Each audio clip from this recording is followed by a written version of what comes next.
এই দুনিয়ায় আপন যারা আজকে আছে কালকে নাই।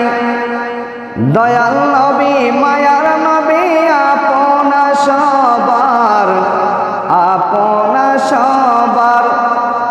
এমন দয়াল যাহার নাই যে উপমা, যে জন হবে আপনা সেই তো মদিনা। বলেন যে জন হবে। কার লাগিয়া কান্দরে মন, কার লাগিয়া বান্দ, কার লাগিয়া কান্দরে মন বান্দ। কেউ তো তোমার আপন হবে না, না না। যে জন হবে আপনা, যে জন হবে। কবর হাসর পুলচিরাতে কোনো আপন পাবে না। কবর হাসর পুলচিরাতে কোনো আপন পাবে না। দয়াল